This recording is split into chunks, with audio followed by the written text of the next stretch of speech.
నోటి లోపలికి పోయేది నోటి నుండి వచ్చేది అతి అయితే అది ప్రమాదమే. నోటి లోపలికి పోయే ఆహారం అతి అయితే అది ఆరోగ్యానికి ప్రమాదం.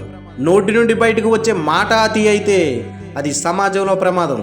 అతిగా మాట్లాడకు, అతిగా తినకు. అందానికి విలువిచ్చే వారితో ఏ గాయాన్ని గురించి చెప్పుకోలేము. అనుమానించే వారితో మనసులో ఉన్న బాధలు చెప్పుకోలేము. యవ్వనంలో ఉన్న ఒక అమ్మాయి ఎవడో ఒకరిని ప్రేమించినప్పుడు తన పెళ్లికి తల్లిదండ్రులు ఒప్పుకోకపోతే ఏ విధంగా అయితే తల్లిదండ్రుల్ని శత్రువులుగా చూస్తుందో అదే విధంగా పెళ్లి అయిన స్త్రీ పరాయి మగాడితో అక్రమ సంబంధం పెట్టుకున్నది అంటే భర్తను కూడా శత్రువుగానే చూస్తుంది. హింస అంటే శారీరకమైనదే కాదు, మానసికమైనది కూడా.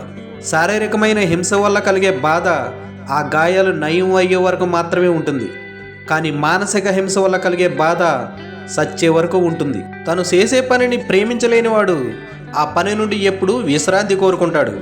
పనిని ప్రేమించినవాడు పని ఎంత కష్టమైనా ఇష్టంగా చేసుకుంటూ పోతాడు. మన సెల్ ఫోన్లోనే మనం తీసుకున్న మన ఫోటోలే అన్నీ మనకు నచ్చినట్టు ఉండవు, కొన్ని డిలీట్ చేసేస్తాం. అటువంటిది మనం అందరికీ నచ్చాలని రూల్ ఏం లేదు కదా. నీ ఇష్టాన్ని తెలుపు కానీ నిన్ను ఇష్టపడమని అవతల వాళ్ళని బ్రతిములాడకు. భయం నీ మనసులో చేరితే అదే నీకు పెద్ద శత్రువుగా మారిపోతుంది. భయం నీ మనసులో చేరిన తర్వాత బయట జరిగే అతి చిన్న చిన్న సంఘటనలు కూడా నిన్ను భయపెట్టి చంపేస్తాయి.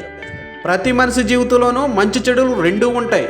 ప్రస్తుతం కూడా నువ్వు గతంలో జరిగిన చెడుని గుర్తు చేసుకుంటున్నావు అంటే ప్రస్తుతం పొందే ఆనందాన్ని కూడా కోల్పోతావు. నీ దగ్గర డబ్బు ఉన్నప్పుడు నీ ఇంటి చుట్టూ తిరిగేవాడు నీకు బంధువు కాదు, స్నేహితుడు కాదు. నీకు జబ్బు వచ్చినప్పుడు నీ మంచం పక్కన నీకు సహాయంగా ఎవడైతే కూర్చుంటాడో వాడే నీకు నిజమైన బంధువు, నిజమైన స్నేహితుడు. ముఖంలో మంచితనాన్ని, నోటి నుండి వచ్చే మాటలను బట్టి వ్యక్తిత్వాన్ని పసిగట్టలేము. ముసలితనంలో మాయమైపోయే అందాన్ని అవసరాలు తీరిన తర్వాత వదిలించుకునే కళ్ళబొల్లి మాటల్ని ఎప్పటికీ నమ్మొద్దు.